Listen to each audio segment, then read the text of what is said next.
the Sports Betting Network. The numbers told the story, they always do. It's one of those idiots who believe in analytics. This is a numbers game with Gil Alexander on VSiN.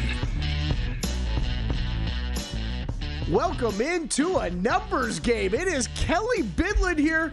Gil Alexander on the way. Don't worry, he's running a little late.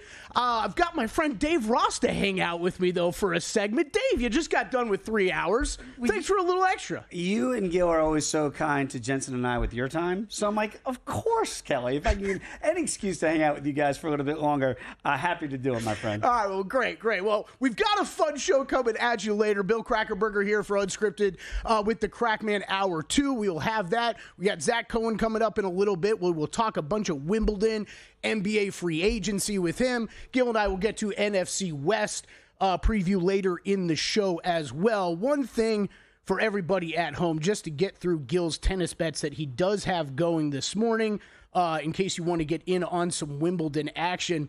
Anna Kalinskaya, he does have going. Double check these. Some of these might have started. My apologies if they have. Anna Kalinskaya plus 110 on the money line. Gil put these all in at VSiN.com last night. Make sure to check there for everybody's plays throughout the day here on VSiN. Marcos Giron, money line plus 148. You can judge my pronunciation, Dave Ross. So later, far, okay? so good. All right, you approve? You're nailing All right. it, yeah. Well, let's watch the next one. Nicolas Balashvili. Sorry, Nicolas. Money line plus 176. And then this one you always got to be careful with. Got to be careful with this one, Dave. You do. Martin Fuchsovics. That's what we're going to go with. Money line minus 118. I'll give you a solid 8.5. 8.5? I mean, okay. we it's judge a at a long curve. O there. Yeah. Ooh, okay. I don't give out 10s, so that's pretty darn good. We don't give out 10s. Well, Dave, you're a big golf fan. Yep. Again, thanks for hanging out. I've got some action going at the John Deere Classic. I'm sure you do as well. Yes, sir. First round leader bets for me. I did make a few here this morning. Most of them have started, though. Was trying to pick at some of the early tee times. Out there at the John Deere. Chris Kirk for me, 55-1. Emiliano Grillo, 75-1. Great start for Grillo, by the way, too. He is one shot off the lead. I will take that, Dave. Keith Mitchell, 66-1, and Lee Hodges, 75-1. Not sure if all four have started, but they were all pretty early. Did you bet anything first round leader? I did, and I've got some of these guys, and again, shout out to Jensen. We just talked about this a little bit on VSiN by the Books. The Trophy House. That we've seen the last three champions from the John Deere come from the same house. Now, Sepp Straka's not playing this year. JT Poston, who won it 3 years ago, he's back in said house. And Davis Thompson, is the reigning defending, is in that house as well. And I did play Davis 45-1 for first round leader today. Also played him 35-1 to go back to back here. It's not so much the superstition of this house, but something's working there. Denny McCarthy, who I love to bet little Denny. Yeah. Right? I did not get to the window as one of the shorter shots this week. I hope I'm kicking myself because I'm still rooting for the guy, but he's also in that house. So there's something in the water there. They say they don't watch TV, Kelly. They're just hanging out. It's a very communal affair. So the 7 guys in this house, if you want to back them blindly, like Jensen did for a little pizza money, not going to get mad at you. Patton Kazire is in that house. Yeah. He's 375-1. You better believe I put a pizza money bet on him just for fun in case there's really something about this victory house thing. It is. That's a long number. I got a lot of questions on Twitter this week about some long shots like him. And I'm like, look, it's the John Deere Classic. These guys are going to shoot 25 under par.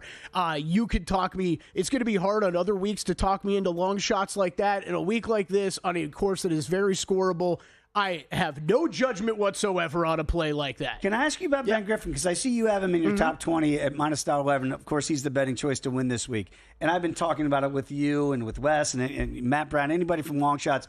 I'm going to ask you about the Ryder Cup, too. Do we have to reevaluate Ben Griffin? Because the betting market did this week. And said not only is he the favorite, he's the clear-cut betting favorite this week with a field that's still a Jason Day and some other quality players in it. Do we look at him as one of the 12 best Americans right now that's currently playing when we get to Bethpage in a couple months? Man, Dave, this is why I think the golf season has been so interesting so far, because I think, yes, 100% yes, you have to say that. Now, is it as much about where he's at and how he's played just by himself, no, it's in comparison to a bunch of the other big American players that we expect, and just PGA Tour players.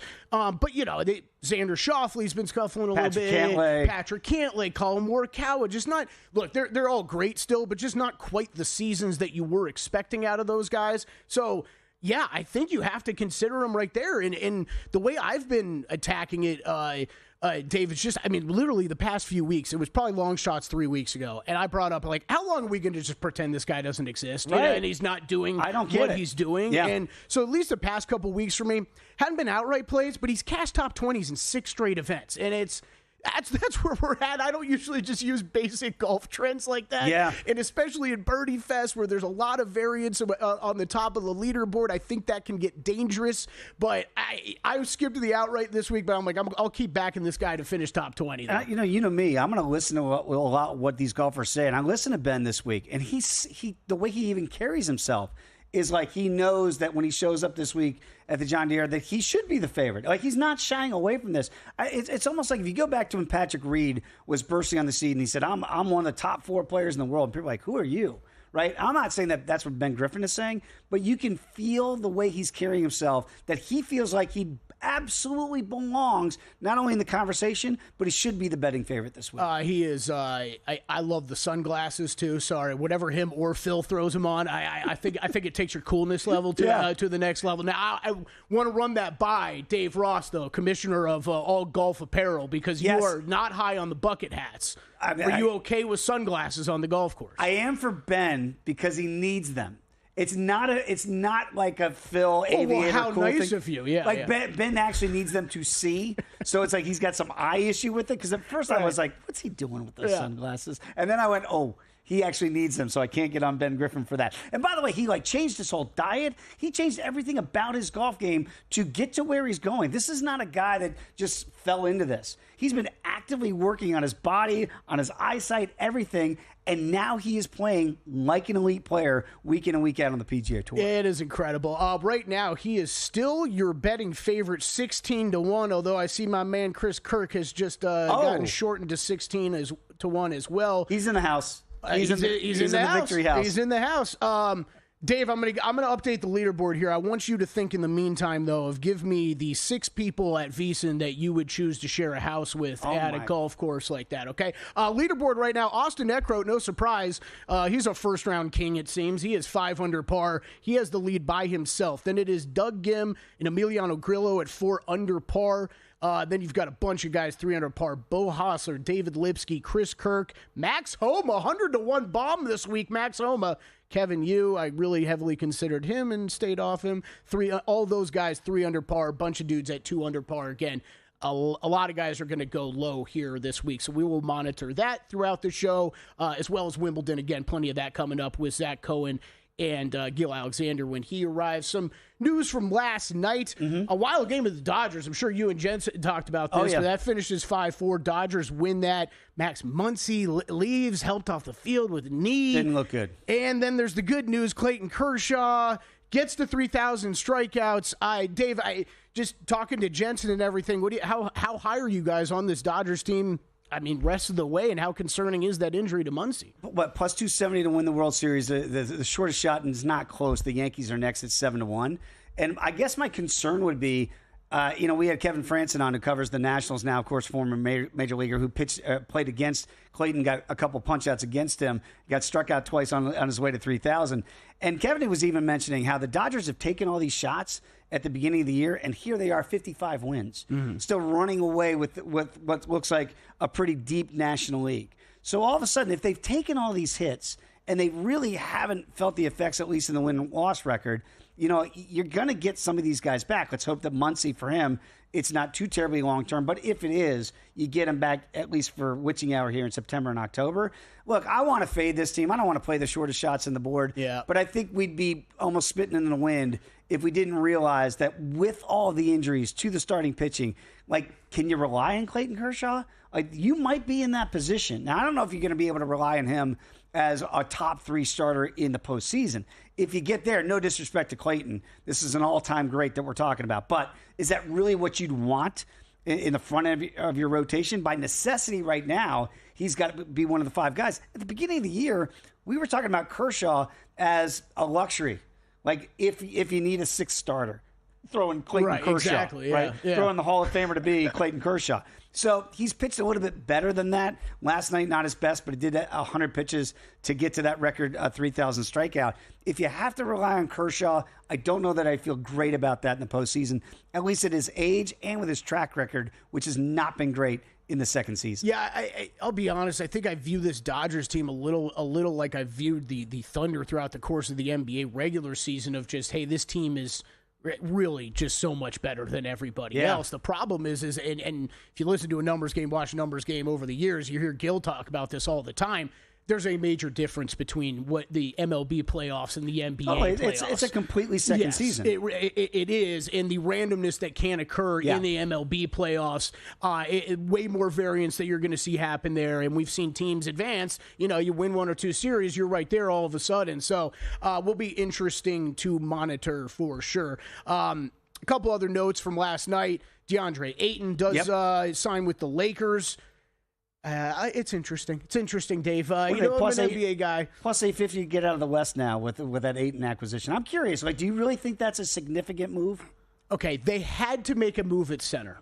I don't know if it's the right move. I think it's a splashy move. I think it's a gamble, right? Yeah. A gambling network. It's a gamble. If Ayton and Luka's timelines are going to be right in line. If he can turn around attitude a little bit and be willing to adapt into a different player, I still believe in DeAndre Ayton. He's still young. He's still young enough to continue his career and get to a higher level. But, man, I probably would have gone for a cheaper option and started looking forward to the future. Good news is normally not thunderstorms in L.A., so he should be able to get out of his neighborhood and make it to the game. That's right. No ice. All right, more to come on a numbers game. On the other side, maybe Zach Cohen, maybe Dave Ross, maybe I play Are We Sure with all 3 of them.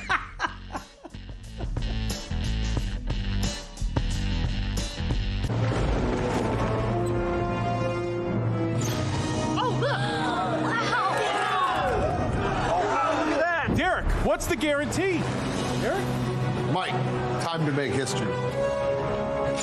Players in Circa Million make 5 picks against the spread each week with quarterly and full season payouts. Circa Survivor entries choose one team each week with no point spread. The last one standing wins it all. We have $21 million on the line. Are you in? Visit circasports.com for details.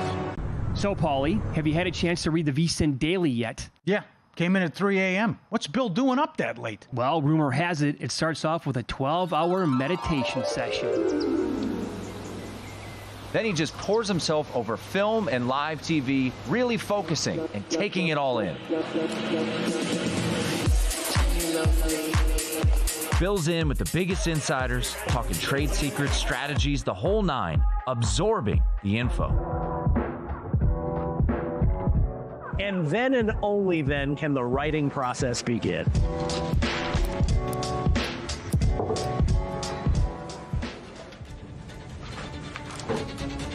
In Las Vegas, Bill's late night becomes your early morning. Wake up to the very latest betting insights in your inbox with the VSiN Daily.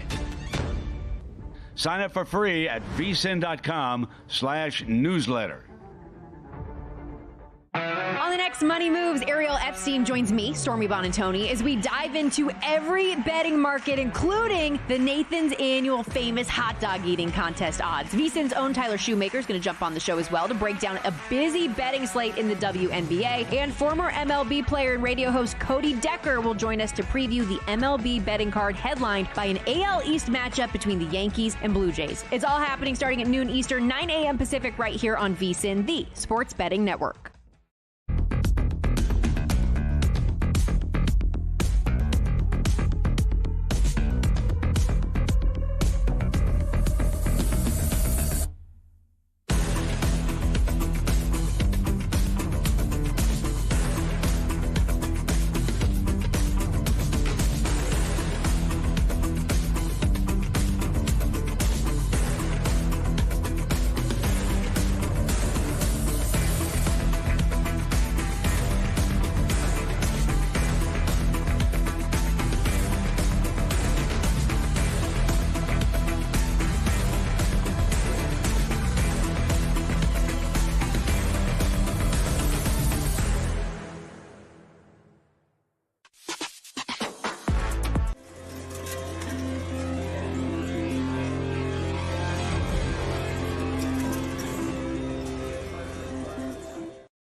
Numbers Game on VSiN, the Sports Betting Network.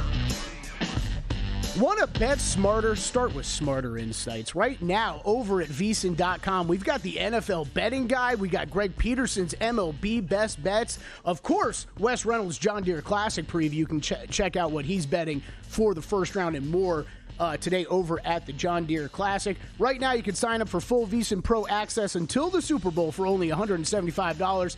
Head over to VSiN.com/subscribe to sign up today. Welcome back to a numbers game. Kelly Bidlin here. Gil Alexander on his way. Don't worry, he'll be here soon. Zach Cohen, nice enough to join us a segment earlier than planned. Thank you, Dave Ross, for hanging out as well, talking some golf with him. Zach, how you doing, my man? Good to see you. I'm good. How are you? Doing well. Just over here hosting a numbers game. You know what I mean? It's just a usual Thursday, Zach. Nothing odd about that at all. Want to start with Wimbledon with you. Any matches that you have either in action that you think there's a live opportunity on, or what else do you have coming up today?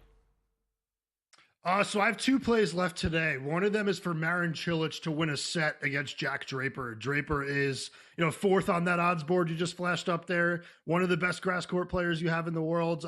Definitely a player that people expect to make a run at Wimbledon. But Cilic is a former Grand Slam champion. Hasn't played that way in a really long time, but he did win a challenger event coming into Wimbledon. He's still a player with a really big serve. Draper's a player that can struggle with guys that can hold serve very easily because it puts him under pressure to do a little bit of the same. And Draper does have a lot of pressure inherently just playing at home at Wimbledon. A lot of British players have said that it's a pressure that you really can't replicate in sports. So I could see Cilic getting on the board with his experience, his ability to hold serve pretty easily, and just an ability to win, big points in tiebreakers. So Cilic is 6-1 on the money line. Are you playing that, or are you playing plus games? I said on the Beating the Book podcast that I would play some money line, so I put like $10 on it just to stay true to my word, but it's really a bigger play on the set spread. And then I do also have something on Martin Fucsovics to win on the money line against Gael Monfils, who I had last round against Hugo Humbert, plus 4.5. He ended up winning outright, but with Monfils at his age at 38, when you play a 4-hour match, it's really tough to come out one day later and have to do it again. And I do think that Monfils was laboring in that match against Humbert. He was just able to come up with the goods kind of in that 5th set, which, he has throughout his career. He's a big match player. He loves a big stage. But Fucsovics is a player that is also just very, very good, very fit. And that's something that I do see making a difference as we look at, a match that might go 4 or 5 sets. I just think Fucsovics is going to be in better shape and just have a little bit more left in the tank later in that one.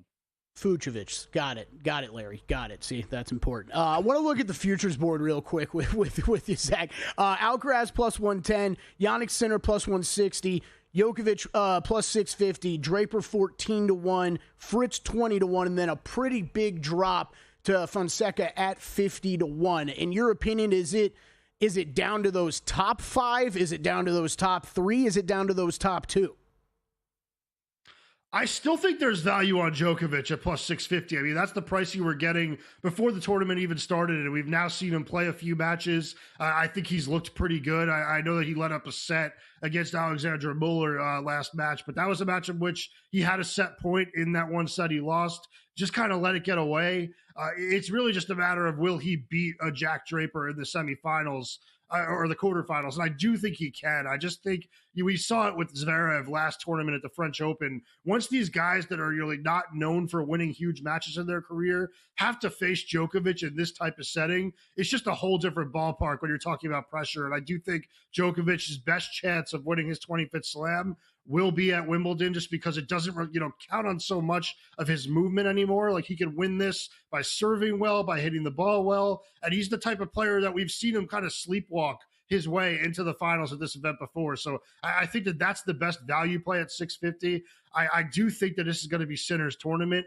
I just kind of stand by the fact that 160 or even 200 is not good enough value when we're probably going to get a plus 130 if he faces Alcaraz in the final. Yeah, I think that's a great call on the men's final. You and Gil have kind of both said the same thing about that. So a lot of us, I know, have stayed away from the futures board. Zach, just following up on Djokovic, this is, something I feel like I heard a lot of people say, hey, look out for Wimbledon, look out for U.S. Open this summer. He's still probably live and got a chance there. We don't know how much longer the success can really continue after that. What do you think about him going forward? I mean, how many more years, how many more majors are we going to see Novak Djokovic? I mean, the crazy thing is he says he wants to play in the next Olympics, and I really don't understand how that's going to work because he does not seem like he's very eager to play smaller tournaments, even 1,000 level tournaments, which are really big. He's lacking motivation there. I mean, we saw him lost in the first round in Monte Carlo. He did not look good in Madrid. Even the Miami Open final that he made, it just didn't look like he had that Novak Djokovic focus. So it's really hard to believe that he wants to play another 4 years. Having said that, if he wants to do it, he probably will win a few tournaments along the way. They just probably won't be slams. I think this is probably the last time we'll see him competing in these slams. Okay, over on the women's side, just hitting the futures board here quick. Sabalenka plus 185, Rybakina plus 450, Iga plus 650.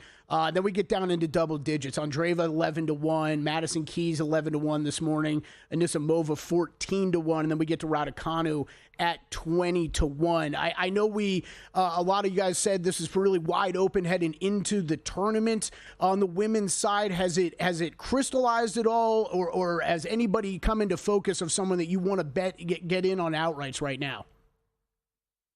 I don't think much has changed. I mean, I did have Madison Keys to win her quarter, also had Keys to win the title. A lot of that had to do with me thinking Sabalenka would be out at this point in the tournament, or at least in the next round, because she did have some really tough opening round matches, with one of them being Marketa Vondrousova. But Vondrousova just lost to Emma Raducanu. So, the draw has opened up a little bit for Sabalenka.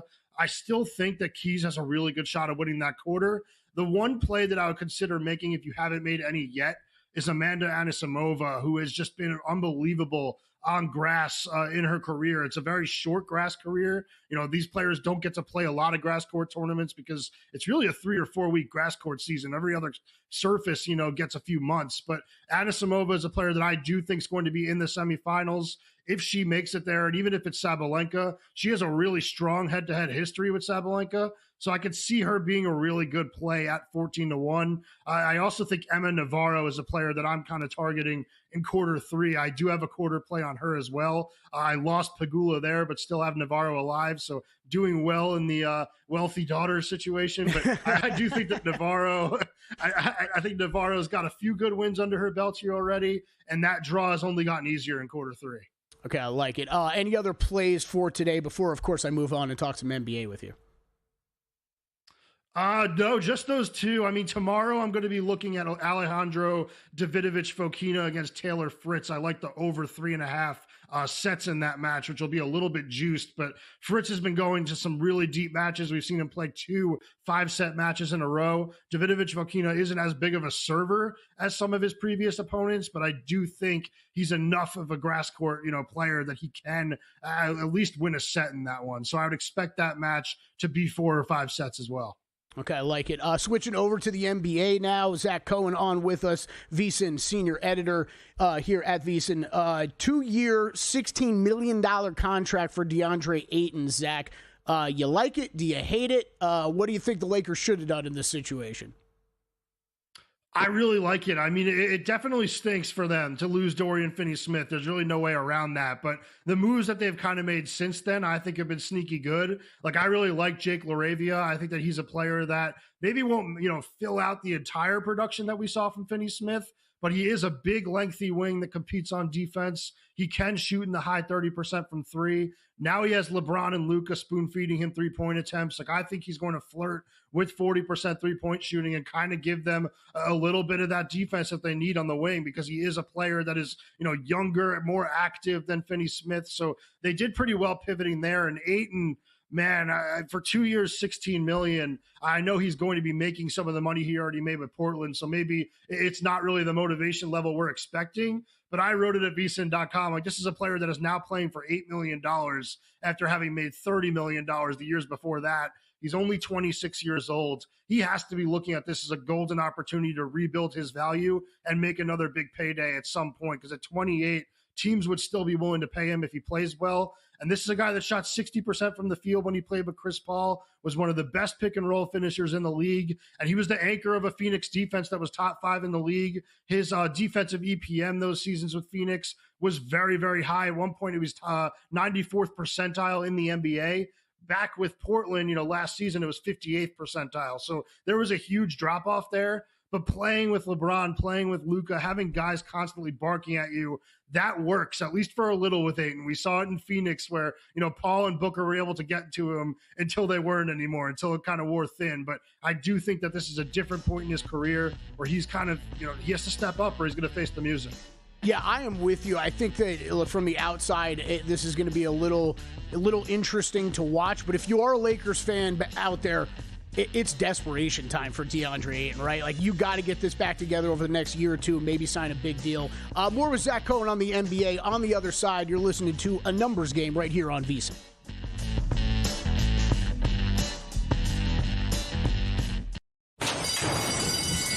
And they're off.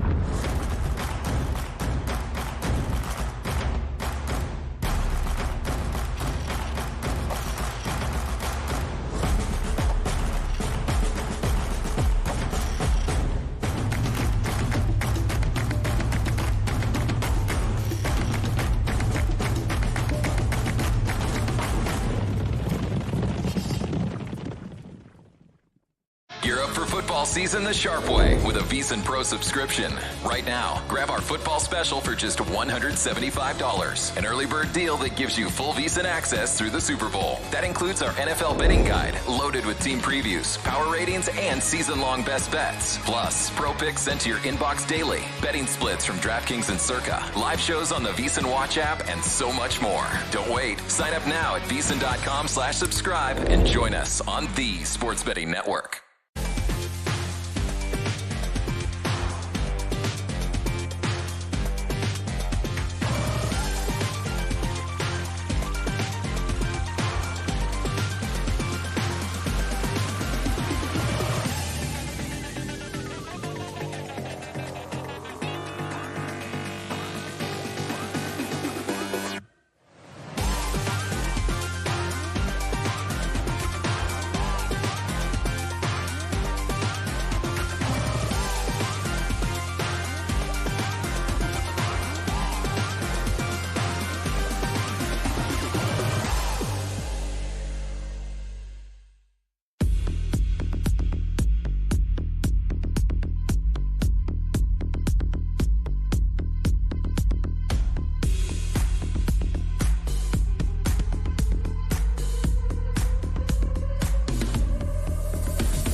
This is VSiN, the sports betting network.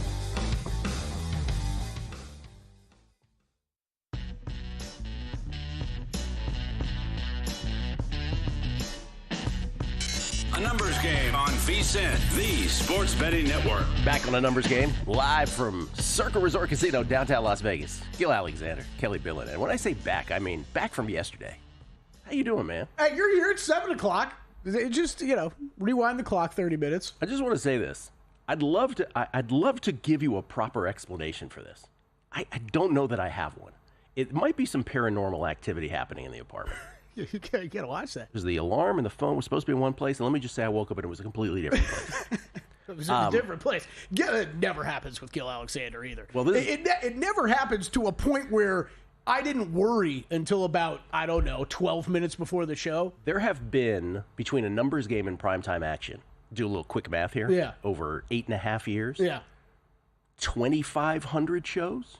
Something like that? Sure, yes. Thousands of shows that we've done together. Thousands. Well, this has never happened. The only other time I was late for anything was year one when we first went to the early boarding format, and I think I missed the segment, and I think Mitch and Paulie's producer threw a gasket and tried to create a storm. That's the only other time. And today, bookends, baby. Well, there you go. There it is. You had a nice run, Gil. What I really wanted I've got a lot of tweets. Everybody's saying I should just take over from here. So well, there you go. Well, it's done.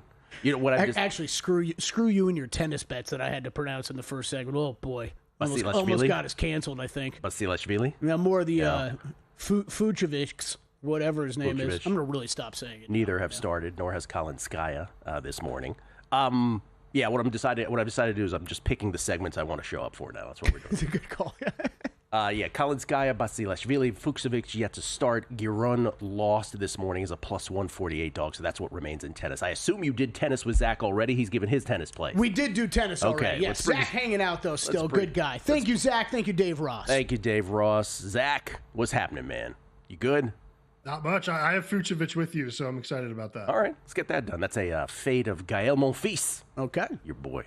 Monfils. I didn't want to interrupt your NBA discussion. Was there something else you wanted to ask Zach about the NBA? No, I mean, Zach, I think this, a lot of amazing Western Conference moves. The Lakers, just following up on that. At Ayton, where do you have the Lakers in the Western Conference pecking order, though? I think 5 or 6. I wouldn't be running to bet them. I still think that they're a move away. I know that they're still talking to the Miami Heat about Andrew Wiggins. It sounds like, as always, Pat Riley's asking price is just nowhere close to reality. So who knows if they're going to be able to get him. But if they can add a wing like that, that's the type of thing they need to do, because they really do need one more kind of big wing that can defend and take pressure off of LeBron and Luka. So I wouldn't really view them as a legitimate contender right now. But, it's the Lakers. They'll probably luck into some type of really good rotation player at some point, and, plus 850, maybe it'll look better then. But I think the one thing I'll say about the Western Conference is I think the Nuggets are a great value at plus 650 now. I just think the work that they've done in free agency, they went into free agency with very little wiggle room to try and put a contender around Nikola Jokic, but they gave up very, valuable future draft capital to make that Cam Johnson deal, but it's one that really should work out for them because Johnson is very similar to Michael Porter Jr. He gives you that elite three-point shooter. He just moves a lot better. He can create for himself a lot better. He's a little bit better defensively, and he's a much smarter player when it comes to basketball IQ. And then you throw in, Bruce Brown Jr., the guy that played his way into a $20 million contract with them a few years ago, and Tim Hardaway Jr., who I think is now looking like maybe one of the biggest bargains for signings of free agency, which I wouldn't really say about a player like him, but seeing Duncan Robinson go for $16 million a year and then seeing, Hardaway get $5 million, that was a really big signing for a team that last year only 2 teams made less three-pointers per game than Denver. And they obviously want to shoot a little bit more with Adelman, bringing in Johnson, bringing in Hardaway. That's the type of stuff that really helps in a hurry. Forgive me if you guys covered this in the previous segment. What's your pecking order in terms of Thunder, Rockets, Nuggets? What's the gap, if there is even a gap, the way you're talking right now? I have those 3 in a tier atop the West together. I don't think much separates them. As of right now, I mean, we haven't seen Houston play. I think Houston on paper is the best of the 3. Interesting. I keep going back. Really? First of all, wow. In full transparency, I think I've changed my mind on this every single day because it is those three, I think, in a tier, like Zach said. Right now, I will go Thunder, slightly above everybody still, Nuggets, slightly above Rockets, and then Rockets. That's what I would have expected the answer to be, but you say Rockets, which is a bit surprising. And then, again, with the forgive me if you covered this, but are we absolutely sure LeBron is going to be a Laker, that this is all posturing? It's definitely not sure. I don't know. I don't know what they're going to do. I mean, they say that they're canvassing, they're kind of looking at what the moves they're going to be or they're going to make. What moves have they made that are going to inspire much hope in him? I mean, I like Jake LaRavia. I like DeAndre Ayton as value signings, but LeBron James might view those moves a little bit more differently than I do. So I don't know. Like, really all bets are off when it comes to LeBron and being happy somewhere. The contract doesn't make it prohibitive, though, for another team to take him? No, I mean, he opted in. It actually made it really easy to trade him. I mean, because now it's an expiring deal. If he wants to go somewhere, they'll be able to figure it out. It's just a matter of where he wants to go and if they can get enough, assets back for him or if they care. I mean, if LeBron walks into your office and says he wants out, you kind of have to listen based on, him winning a title there and him being LeBron James. Well, you got two problems. So the two problems are he has a no trade clause. So he controls approve everything. Yeah, he has to approve anything. And then it's the salary matching, right? So you would have to. That's what I'm referring to. Yeah, for a possibly 1 year deal, right, Zach? All you'd be getting is LeBron for a year and got to send enough back in salary. I don't know about you, Zach. There is one team that I do think is kind of interesting. Karl Anthony Towns from the Knicks, ship him to the Lakers. Who says no? Yeah, I mean, that is one that I've heard. It definitely seems possible. Who says no is a great question there because I'm not really sure I have an answer to that. And part of the reasoning for the Knicks to do that would be, okay, we've brought on a lot of bloated salaries here recently. Do we really think this core is going to lead us to a championship? And if there's any hesitation there, that would be a way of giving you a 1 year run with LeBron on with that team and then having some money freed up on the books to deal with it afterwards. Yeah, I didn't mean to do sports talk radio LeBron, but if he does, it's fascinating. If he does demand a trade, though, doesn't it come off as just utter ego of, well, Luke is here and I'm not getting enough shine, I need to leave. Other than that, I don't really get it. Yeah, I mean, it's shocking to me. I mean, every single person on the planet is aligned in saying that was one of the biggest ripoffs in NBA history in favor of his team. But of course, he's unhappy about it. I mean, that's just amazing. I'm a bit of a LeBron hater, so I can't really hold it back when I say that. Well, I think the one thing he's made obvious is a couple things. He's got concerns with the team and where he fits in, right? But he wanted the money. He wanted the money because he opted into his deal. He could have been a free agent and gone anywhere. So he wants the money and wants to be in a situation that he's comfortable with. Yeah, he's not giving any dollars back at this point in his career. No, he's not. I don't know about you, Zach. I was listening to Zach Lowe's podcast yesterday, too. I thought he made a great point. I think LeBron hasn't really been too outspoken about this over the years, but I think he's one of those guys in the NBA where he's looked around for the vast majority of his career and said, oh, there's a max player, there's a max player, there's a max player, all getting paid the same amount as me. How is that possibly fair when I'm the best player in the league? And now at the end of it, he's going to take every dollar he can. Absolutely. Hey, Zach, before we let you go here, we have a couple minutes. We want to just applaud you once again for the great work you did on the NFL Betting Guide, which has been out now for a few days. A bang-up job. Yes. Will Hill's review yesterday was, there will be no human being who gets through this that will feel shortchanged in any way. That's exactly how all of us feel about this. Is there as you were included also, not only in the creation of it, but also you were part of it, is there a prop bet for the duration of the year, or a bet of any kind, let's say, that you'd like to share here that you haven't shared before? Yeah, I mean, I already did the Vikings with you guys, so I won't make you do it again. I think that one of my favorites is Dave Canales to win Coach of the Year at 18-1, and it kind of goes hand in hand with me being a little bit higher on the Panthers than everybody else. I just think that last year, heading into last offseason, not this one, Carolina did a really good job of adding to their offensive line, and we did see that line play a little bit better last season. I think it's going to be much better this season. And if Bryce Young does play the way that we saw in the second half of last season, that's a team that I think is going to flirt with top 10 production on offense. And I do think that the defense has a lot more talent than it did a year ago. It's playing in one of the most winnable, divisions in all of the NFC. I just really think that there's some opportunity there for, that team to win 9 or 10 games and win that division. I mean, I do think ultimately it will be the Buccaneers. But if I had to say it was a team that's not the Bucs, I would say it's the Panthers, even more so than the Falcons, who I know a lot of people are high on. So I think when you look at a team like the Panthers, if they go from being, one of the laughing stocks of the league last year to winning 9 games, that's the type of coach that generally does win Coach of the Year. And it's just a guy that I think that does have a good reputation around the league. And I do think that he would get a lot of credit for Young kind of taking the leap. So I think that's a really long price for a coach that I think has a real shot. Zach, really appreciate it, man. Thank you so much for the guide. Thank you for all the guides. Thank you for all the tennis plays at VSiN.com/picks for subscribers. Zach, even more volume than I have for sure on the picks. We appreciate it, man. Thanks, guys. Zach Cohen, Betting on X is where you can find him on the old Twitter machine, courtesy of the Progressive Guest Line. Next time he's on, I'm going to ask him what was like the most surprising thing in doing research for that NFL guide. I'm curious. I thought you were saying a surprising thing in the guide to him. Okay. Are we sure? Next. As sports fans, we may cheer for different teams, but there's one thing that we can all agree on. We want the game to be big. And with 3 levels, 30 cabanas, a 143-foot screen, 6 clean pools, and endless cold drinks, it doesn't get any bigger or any better than Stadium Swim in Las Vegas. All sports, all seasons. It's more than a pool deck. Stadium Swim. It's the only thing like it in the world.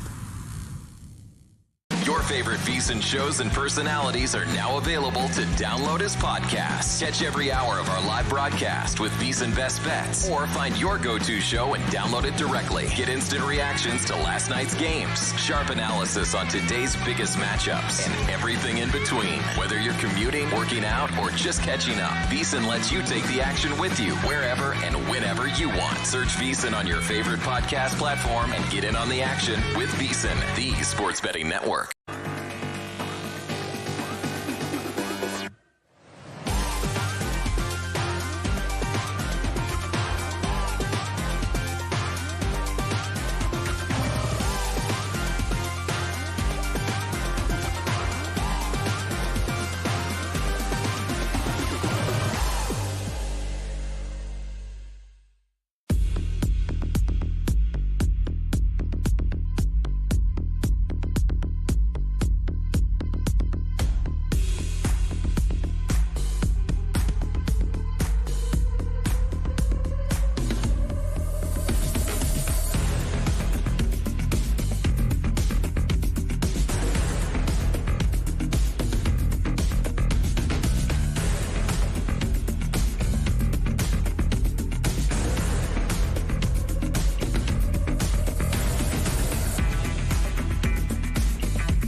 Numbers Game on VSiN, the sports betting network. Betting on sports? Why not try the races? First Bet lets you wager on hundreds of horses races every day from top tracks across the U.S. and around the world.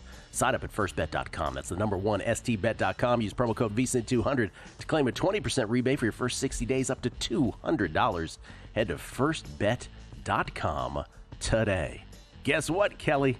What's that, Gil? The Twitter machine is overrun with one similar. You're all so clever. You're all clever. Brooklyn Bet says something else. Says Cardinals currently 100-1 for most wins in July at DraftKings. Still have Nats, Rockies, and Marlins on their schedule. If you recall, the Cardinals were one of the teams I considered, but I just came to the very baseline conclusion that I don't think they're very good at anything. Starting pitching, bullpen, hitting. Not that they're terrible at any of it, but they're all very average. By the way, the Cardinals 0-2 out of the chute. It should be pointed out. That's why they are what they are. Only 5 teams out of the 30 Major League Baseball teams have gone 2-0. Those teams so far, the Rangers, Blue Jays, Pirates, Cubs, and Astros. The June champs. Rangers, plus 14, leading the pack. Rangers, Blue Jays, Pirates, Cubs, and Astros, 2-0. Mariners got off the schneid. They're among the scrum of teams 1-1 out of the gate. Here's the tweet that everybody's making, though. You ready? You ready for this? It's there's no lack of this one. This is from, by the way, crack coming up, hour number 2. This is from Primetime. Yo, hey, man, not sure if you're aware, but you don't have to be late for work because you drove to Arizona for cheaper gas. There's an app, allegedly. My PSA for the day. Las Vegas 514, yo, the great Gil Alexander, not punctual. I hope that big stupid bill didn't get to him. Daytime degenerate. Did Gil drive 2 towns over to save on gas before work? Cheap prop bets. Over under 10.5 on the number of jokes that Gil's late because he's getting gas in the town over. Oh, my. Okay, that's the best tweet. That's the best one. It's, you said a good line, too. Wow. Jason H11. Did Gil go out of his way for cheap gas again? He's going to be late for ANG. Bobby Geddes. Gil had to be dying laughing if he was listening to Kelly pronounce the tennis names. Never gets old. You know what? It had to. I'm going to say I'm going to give myself a B- on my 2 segments of hosting. Here's the 2 things that I'm upset about. Marty F. I'm just going with that from now on. Marty F. I'm going with Marty F. I'm never going to try and pronounce that name again. That sounds like it could be Marty Fish, though, is the problem. Well, he's done, right? He is done. Yeah, yes. Okay, I'm going to go Marty F. And then I'm pretty sure I said success at one point instead of success. Yeah. So, those are... Don't worry, I said Gubs. Couple bloopers. I said Gubs and Cardians yesterday, remember? That's right. Jamie Leva, did you get pulled over this morning, sir? Had some nice little crossover action with Dave and Kelly holding it down. Thank you again to Dave Ross. Yeah. Chance, Copperpot. Here come the tweets about Gil being late because he drove out of the way for cheaper gas. NCI 95 Gambler. Hey, don't worry about coming in late. It happens to all of us when we drink. Hey, Kelly, keep an eye on him. You always got to worry about that with Gil, man. Anyway, there's more. There's more coming. I'll get to them. But I think, and I do believe, it is time for Are We Sure? Let's do it. Going on in the sports betting world? Are you sure? I'm positive. Gil and Kelly tackle the hard-hitting questions on another exciting edition of Are We Sure? Estamos seguros, for those listening in Spanish. That's right. Gil. You got a bevy of them today. I got a lot. Yeah. We sure? The Yankees are the best team in the AL East? I am, despite the fact that they currently suck at baseball. But I'm with Mark Borchard. By the way, Beating the Book Q2 MLB Derivatives Pod is out. Borchard and I taped that yesterday. Do you say taped? Is that still a word? We recorded that yesterday. Recorded, yes. So it's available. We don't use tape, yes. But as Borchard said here on a numbers game last week, he too has the Yankees as big value still to win the American League East. I don't know that they're what was the question? Are they the best team in the American League East, right? Not the American League. Yeah, American League. I do. I do believe that. That's down to minus 150, by the way, at DraftKings. I bet it at 220 the other day. Feeling good Way about to yourself? get in on the right time, Kelly. Way to get in at the right time. Okay, are we sure the Astros won't be caught in the AL West? No, I'm not sure about that because I think the Mariners are a good baseball team, and I think they're solid. Unlike the Cardinals, they're solid everywhere. Starting pitching, very undervalued. I think they're good in the bullpen. I think their hitting is good. And the Astros, again, 8-0 in the month of June in one-run games. They've already started out July with another one-run win. So, at some point, you think that can't keep happening. So, no, I don't think it's over. The Astros minus 450, Mariners plus 475. Is that still an intriguing number for a bet? It's right on the cusp. Right there. I would want a little more than that, yes. All right, Gil, are we sure DeAndre Ayton makes the Lakers a contender? No. Are you? No. I'll throw that one back at you. No, but I don't hate the deal because they got him for so cheap. And what should you expect from DeAndre Ayton? I don't know, Gil, but here's the thing. If the guy cares at all about basketball, you're going to get the most amount of effort you've seen out of that guy because he's got 2 years to get his career back on track. Let me put it this way to you. What's the over-under on the number of games J.J. Redick goes off on DeAndre Ayton and just goes ballistic on him? Oh, okay. I hadn't really thought about that. It's over whatever. Whatever number you want to set it at, it's over because... He'll treat him with kid gloves. No. I think he's going to get angry at him. And you say over under the number? Under. No, he's going to get angry at him a lot is what I'm saying. So a number of games, I mean the number of games played, so how quickly he will do it, not the total nummer of games. I mean... Oh, before he blows up on him? Yes, yeah, I'm sorry. Okay, I don't know. Poor line 8.5. It's got to be corrected right away. Yeah. Because from a basketball standpoint, I think DeAndre Ayton he could still be something in this league. The thing is, I am so convinced, and maybe I'm wrong, but I am so convinced in my mind that what the Dallas Mavericks were doing with Luka Doncic with that roster the last couple years there, they were building the perfect blueprint around him. And what that requires is a center who is a great pick-and-roll rim runner and or a guy who can shoot the three ball well, which Ayton does both of those very okay. So he's not exactly the perfect fit for Luka. But we'll see. We'll see. Maybe that changes. All right, are we sure the Knicks will be better with a new head coach? This is a great question. So Mazel Tov to you on the question here. We all know what the story is with Tibbs, right? Plays guys into the ground, doesn't use load management. He's the opposite of whatever load management is, right? So you get this upside. But then, eventually when a team gets eliminated like the Knicks do, everybody immediately goes to that. Perhaps somewhat justifiably. No one knows exactly how much that is part of it. Or the Knicks are just not as good as the other teams, right? Will they be? The question is, are we sure they're better off with Mike Brown now as their head coach? I'm not so sure. And everybody will use the confirmation bias of whatever their opinion is on Tibbs to justify the result. If they end up better, if they go further in the playoffs, it was Tibbs with the, playing guys into the ground. If it's shorter, they will, the people who are anti-Tibbs will come up with some other excuse. They won't, I'll to make a stand on it, I will say they are not better off. Yeah, I don't know that you could, when it comes to NBA head coaches, like Tibbs is good. Mike Brown's good. Mike Brown's won Coach of the Year, twice, and he's been fired multiple times. This is life in the NBA these days. Talent is talent, though. Talent is talent. And here, it's I think we overweigh the importance of head coaches in the NBA. Also, at the same time, they are the most unfairly treated these days because the stars hold all the power, and they're always the scapegoat is the coach. All right, we're going to tennis now. Are we sure Carlos Alcaraz and Jannik Sinner will meet in the men's final at Wimbledon? Yes. You need more elaboration? I don't think you do. No, that's good. All right. What did Drew say? It starts July 13th. Starts July 13th. Yeah. You keep saying that. Are we sure Iga Swiatek is still a good bet at plus 650? Yeah, I do. I mean, again, she will face Elena Rybakina in the round of 16 if the two advance, but everybody else is appropriately falling by the wayside. Maddie Keys is still in there. And Amanda Anisimova is still there. Those are the names you have to worry about. So Iga should be in that scrum. Okay, like it. Over to the NFL. I'm going to follow up a little bit of what Zach Cohen was just talking about. NFC South. We sure the Buccaneers should be odds-on favorites to win the NFC South? Minus 110. I don't know about an odds-on favorite, but they deserve to have that presumption that they are the best team there. 9.5 win total, Falcons 7.5, minus 110 to win the South is what we're showing here. I think so. If I had to go Bucks or the field in the NFC South, who would you go with? I don't think the Panthers and Saints have much of a shot at it, so I'd still probably take the Bucks. I'd go Bucks too. I'd still go Bucks too. It's Love you, Zach. Can't get on board with the Panthers. Yep. I got to see it again from Bryce Young. All right. Are we sure?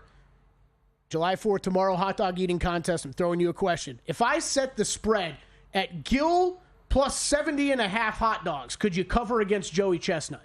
No, because Chestnut could see what I'm doing. He could look over. He could be like, he's done.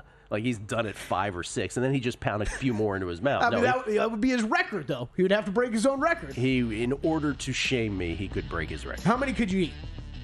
Oh. If you were starving, middle of the afternoon, I'm just going to tell you this right now. It's not getting past 4.5. Yeah, that's probably right. Something happens to you when you get to that number, and you're like, oh, dude, JVT tried this years and years ago. It's all about the flavor, he says. You could see it in his eyes where the wall hit. What did he get to? I don't even remember. I think 6 or 7 6 or 7, yeah. Crack, unscripted, next.